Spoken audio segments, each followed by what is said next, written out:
Hi student, आपका स्वागत है परमार क्लासेस फॉर फिजिक्स में। और आज हम 12th क्लास के यूनिट 1 का एक टॉपिक देखने जा रहे हैं, वो है स्वर्णपत्र विद्युतदर्शी। तो सबसे पहले हम ये जानेंगे कि ये स्वर्णपत्र विद्युतदर्शी क्या होती है। तो अगर किसी वस्तु पर हमें ये पता लगाना है कि वो वस्तु आवेशित है या नहीं, अर्थात उस वस्तु पर आवेश है या नहीं, इसका पता हम स्वर्णपत्र विद्युतदर्शी की सहायता से लगा सकते हैं। और अगर आवेश है तो आवेश की मात्रा कम है कि ज़्यादा है, इन दोनों बातों का पता लगाने के लिए हम स्वर्णपत्र विद्युतदर्शी का उपयोग करते हैं। तो सबसे पहले हम लिखते हैं कि हम इसका उपयोग क्यों कर रहे हैं। तो किसी वस्तु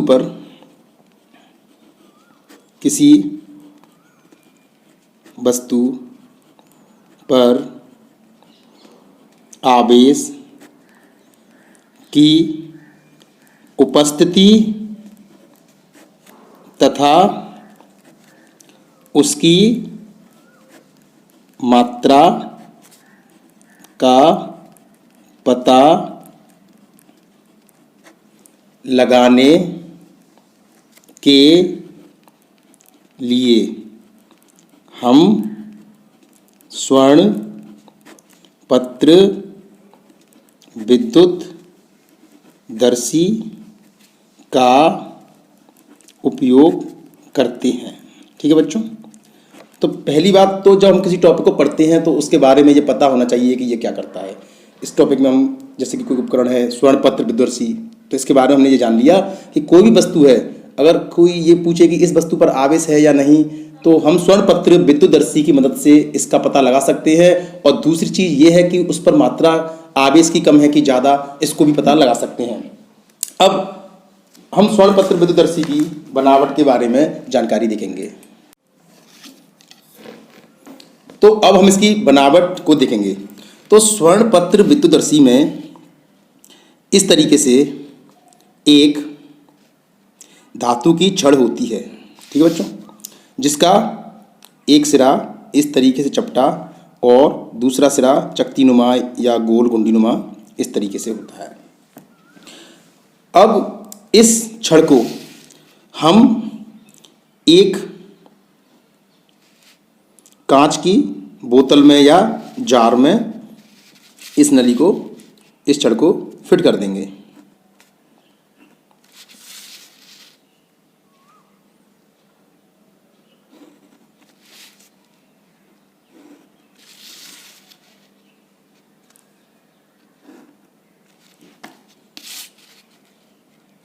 ठीक है, और इसको थोड़ा सी लंबी बना लेंगे। ये देखो,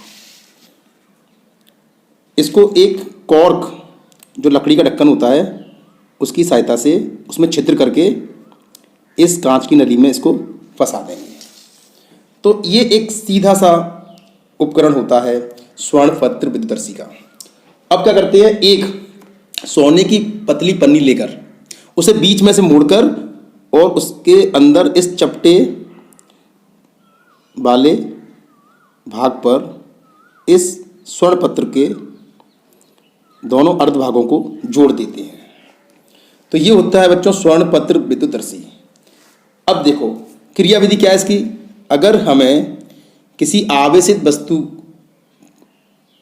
पर आवेश का पता लगाना है कि उस पर आवेश है कि नहीं, तो उस वस्तु को हम इसके संपर्क में लाते हैं।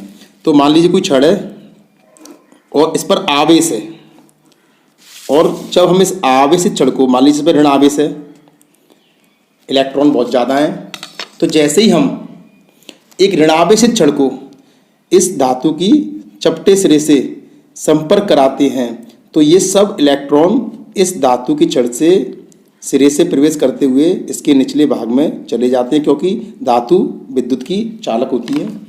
और आगे चल के ये दोनों अर्धभागों पर ये ऋणावेश पहुंच जाता है।